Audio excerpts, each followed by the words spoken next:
Bienvenidos una vez más a El Comentario, un programa realizado por Agustín Sancho Cubero. Este programa está disponible en YouTube y en las principales plataformas de podcasts. No te olvides de suscribirte, es gratis. A continuación empezamos el programa. Hola. Hoy vamos a meternos de lleno en un tema que es esencial y también complejo, la verdad. El camino que sigue una mujer en España cuando decide denunciar violencia de género y toda la red de apoyo que se pone en marcha.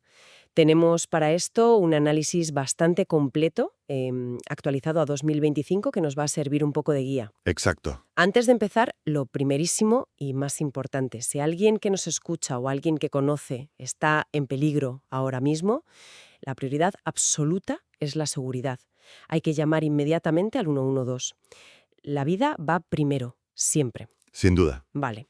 Dicho esto, que es vital recordarlo, el objetivo hoy es ver qué pasa después. ¿Dónde se denuncia? ¿Qué ocurre justo después? ¿Qué ayudas hay? Vamos a intentar desgranar este proceso paso a paso con la documentación que tenemos. Eso es. La idea es entender no solo los pasos, digamos, formales, sino también esa red de protección y apoyo que el sistema español intenta ofrecer. Que, bueno, ya veremos que es un intento de dar una respuesta integral en situaciones que son, pues, muy difíciles. Muy bien. Pues empecemos por el principio, ¿no? El momento de la denuncia. ¿Dónde y cómo? Una cosa que me parece importante del análisis es que desmonta un poco la idea de que necesitas estar lista para denunciar. El mensaje es, se puede hacer en cualquier momento. Cuando sea. Exacto. Y esto es fundamental. No hacen falta pruebas súper completas, ni tener dinero, ni los papeles en regla, ni trabajo, ni siquiera apoyo de la familia para dar ese primer paso. Ninguna de esas cosas es un requisito previo. Vale. Entonces, si es una emergencia, una agresión que está pasando, amenazas muy serias o hay menores en peligro, ahí la llamada es clara. 112. O directamente Policía Nacional, el 091, Guardia Civil 062, o las policías autonómicas o locales. Claro. Ellos pueden proteger en el momento, detener al agresor si toca y activar los protocolos. Mencionas Biogen. Sí, Biogen es clave aquí. Es la respuesta inmediata para proteger urgentemente. Y Biogen es ese sistema, esa herramienta estatal que centraliza información. Sirve para hacer una valoración policial del riesgo y a partir de ahí coordinar las medidas de protección que hagan falta después. Intenta, digamos, objetivar y sistematizar esa protección. Entendido. O sea que Biogen no es solo para el momento, sino para coordinar lo que viene después, según el riesgo que vean. Exactamente. Busca que la protección sea continuada y ajustada al nivel de peligro detectado. Vale. ¿Y si no es una emergencia así, de ya mismo, qué otras vías hay? Bueno, pues se puede ir directamente a una comisaría, claro, o a un cuartel de la Guardia Civil, o al juzgado de guardia. ¿Se puede ir sola o acompañada? Se puede ir sola, perfectamente, o acompañada por alguien de confianza, si se prefiere. ¿Y lo de las pruebas? Has dicho que no son imprescindibles al principio. Exacto. A ver, si tienes partes médicos, mensajes, fotos, testimonios, pues es útil llevarlo claro. Pero la documentación insiste mucho en esto. La falta de pruebas iniciales no impide denunciar. Qué importante es eso, porque muchas veces el miedo o el control impiden tener esas pruebas a mano. Totalmente. Es una barrera muy común. Y además, en ese primer contacto se activan derechos importantes. ¿Cómo cuáles? Pues, por ejemplo, derecho a intérprete si no dominas el idioma, o a medios de comunicación accesibles si tienes alguna discapacidad. Y sobre todo, el derecho a un trato respetuoso. Que te traten con empatía, sin juzgarte. El análisis subraya mucho eso. La dignidad en un momento tan vulnerable. Tiene sentido. ¿Y hay más sitios donde acudir aparte de policía o juzgado? Sí. Están también las oficinas de asistencia a las víctimas del delito, que dependen de justicia. O los servicios sociales, los del ayuntamiento o la comunidad autónoma. Allí te pueden informar, asesorar, incluso acompañarte físicamente si decides ir a denunciar. O sea que hay una red de apoyo incluso antes de la denuncia formal. Exacto. Y otro punto importante que se menciona, que rompe un poco con la idea de esto es algo privado, es que cualquier persona del entorno, familia, amigos, vecinos, un médico, quien sea, que sepa o sospeche que hay violencia de género, puede denunciarlo. Así, cualquiera. Sí. Y en cierto modo, incluso debe comunicarlo. La responsabilidad penal siempre es del agresor, ¿eh? Nunca de quien avisa para proteger. Esto ayuda a romper el aislamiento de la víctima. Vale, muy importante eso. Entonces, se da el paso, se denuncia y ahí se pone en marcha la maquinaria, ¿no? ¿Qué es lo primerísimo que pasa? Lo primero suele ser la asistencia jurídica. Ah, el abogado. Sí. Se garantiza el derecho a tener una abogada o un abogado de oficio especializado en violencia de género. Y el análisis dice algo interesante sobre esto, ¿no? Que es muy rápido. Sí, es un detalle muy significativo del sistema español. Normalmente te lo asignan allí mismo, en comisaría o en el juzgado, incluso antes de mirar si cumples los requisitos económicos para la justicia gratuita. Que además son más amplios en estos casos, creo. Exacto. La gratuidad para la víctima está prácticamente asegurada. Y has dicho especializado. Eso es importante. Fundamental. No es un abogado cualquiera.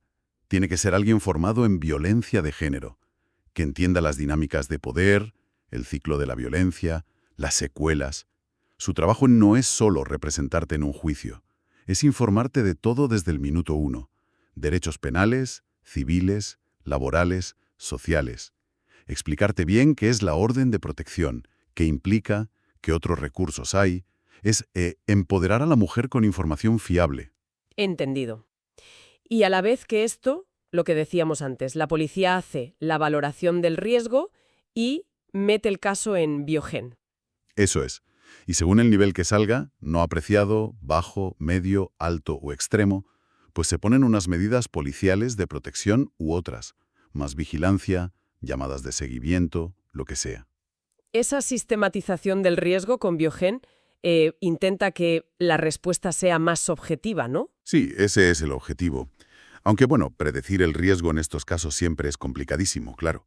Pero el sistema cruza muchos datos, antecedentes del agresor, vulnerabilidad de la víctima, episodios previos, para intentar estimar el peligro y adaptar la respuesta policial. Vale. Y muy ligado a esto está la orden de protección, Sí, que se pide al denunciar o en el juzgado de guardia, ¿verdad? sí, normalmente ahí. Y que incluye, porque suena algo bastante potente. Y lo es. Puede incluir medidas penales importantes, prohibir al agresor acercarse a la víctima, a su casa, al trabajo. Que no puedan ni acercarse, ni llamar, ni nada. Exacto. Ni comunicarse por ningún medio. También puede incluir que el agresor tenga que salir de la casa familiar. Y ojo, aunque la casa sea suya, Ah, aunque sea de su propiedad, sí. si el juez lo considera necesario para proteger a la víctima. Y también, muy importante, medidas civiles urgentes. Sobre los niños, por ejemplo. Sí.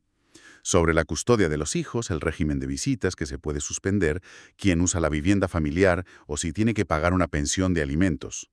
Busca dar seguridad física y, bueno, una mínima estabilidad inmediata. Y en casos de mucho riesgo hay más cosas. Sí, se puede acordar el control telemático, las famosas pulseras, para asegurar que se cumpla la orden de alejamiento. Y todo esto se decide rápido, ¿no? Muy rápido. Hay una comparecencia urgente ante el juez y normalmente en 72 horas máximo desde que se pide hay una decisión. ¿Y si se la salta, qué pasa? Pues que comete otro delito. Incumplir la orden es un delito de quebrantamiento. Y eso, claro, añade un elemento disuasorio. Vale, clarísimo.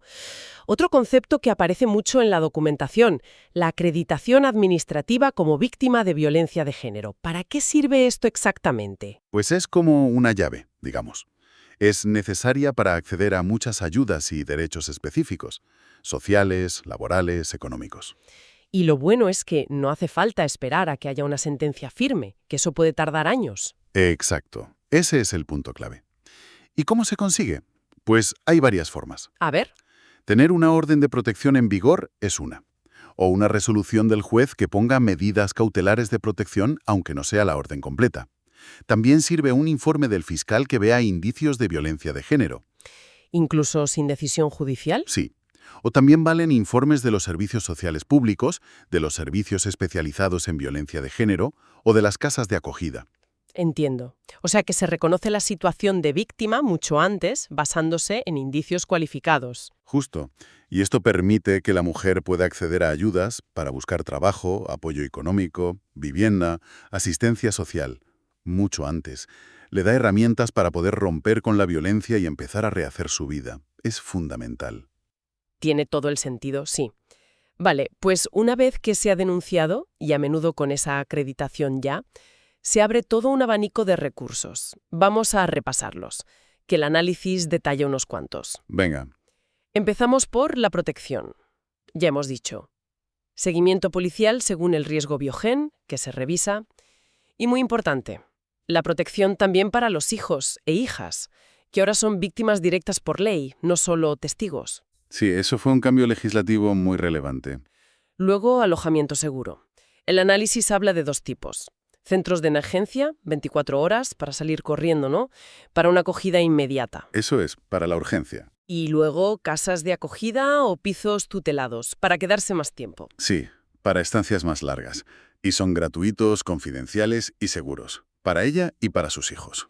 Y me imagino que no son solo un sitio donde dormir. No, no, para nada. Son espacios vitales de recuperación. Dan seguridad física, sí, pero sobre todo ofrecen apoyo integral.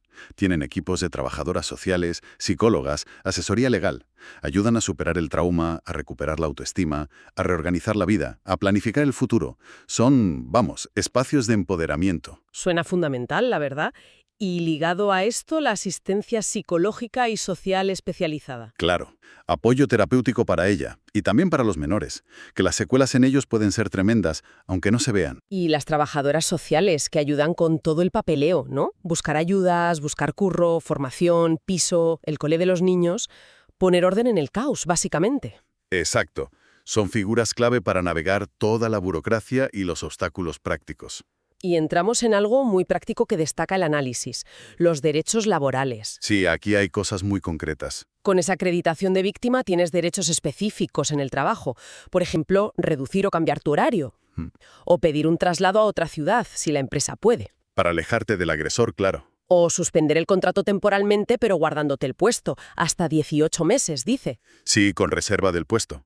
E incluso, si decides dejar el trabajo por esto, voluntariamente... Si consideras situación legal de desempleo, tienes derecho a paro. Eso es muy importante. Importantísimo. Si unes todo esto, ves que se intenta atacar uno de los grandes problemas, la dependencia económica. Claro. Que es lo que muchas veces atrapa a las mujeres en esas relaciones. Facilitar que sigan trabajando o que tengan paros y se van. Es clave para que puedan ser autónomas económicamente. Y sin eso es muy difícil salir. Totalmente. No es solo la seguridad física. Y en esa línea, también las ayudas económicas directas. Sí.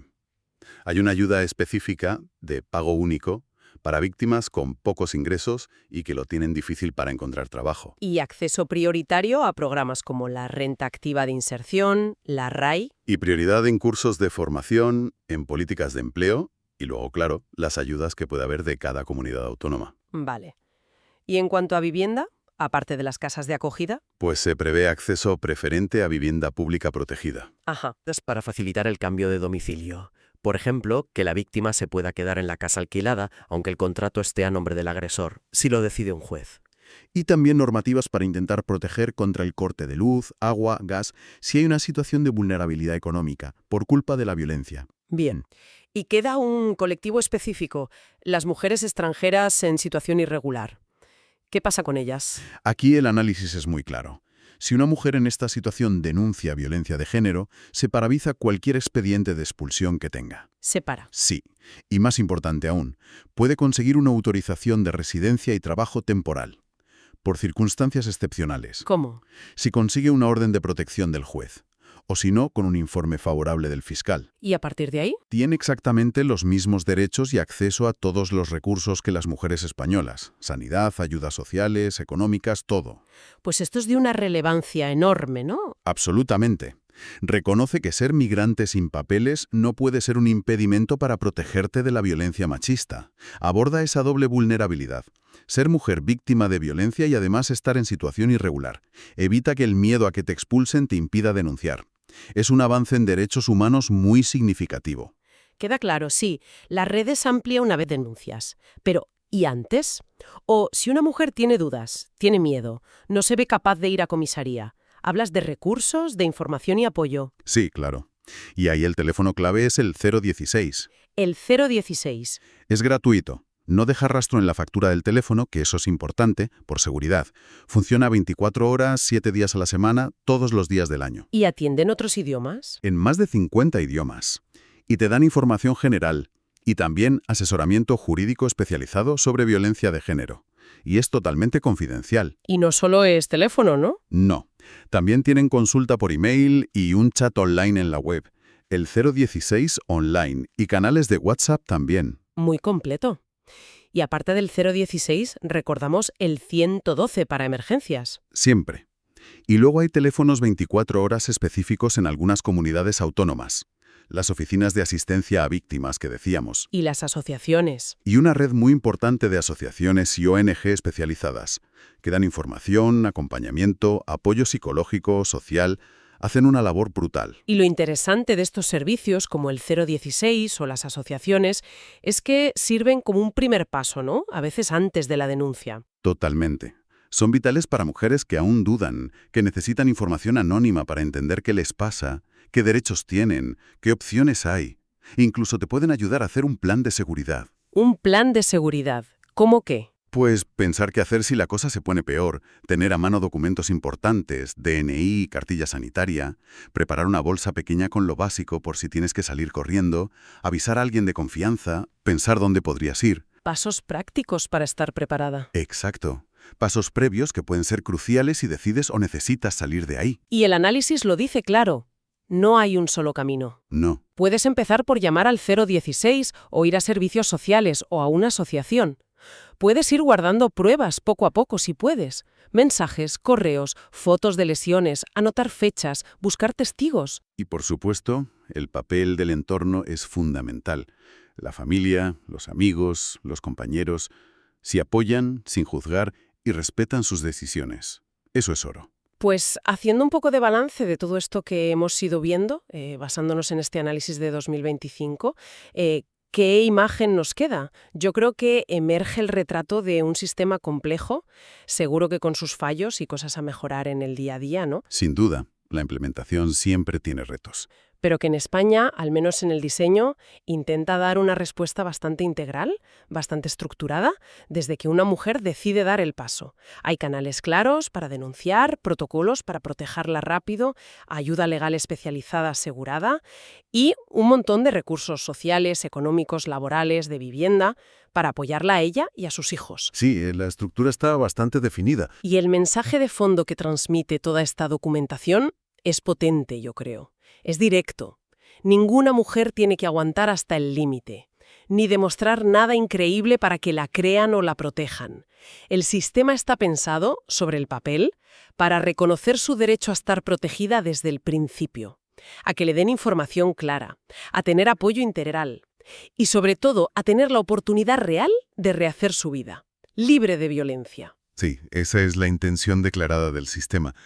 Y quizás como una reflexión final que me surge de todo esto, podríamos pensar en lo siguiente. El simple hecho de que todos estos procesos, derechos, recursos, existan, estén escritos, sistematizados y sean al menos en teoría accesibles, ¿no es eso ya, en sí mismo, una herramienta de empoderamiento? El saber que existe. Claro. El saber que esa red de apoyo está ahí, aunque todavía no la hayas usado, o no te sientas con fuerzas para hacerlo. Quizás solo saber que existe ya puede ser un primer factor que ayude a una mujer a ver una salida, a sentirse un poco menos sola, menos atrapada, y a empezar a pensar que, bueno, que otro futuro es posible. Es algo sobre lo que reflexionar, creo yo.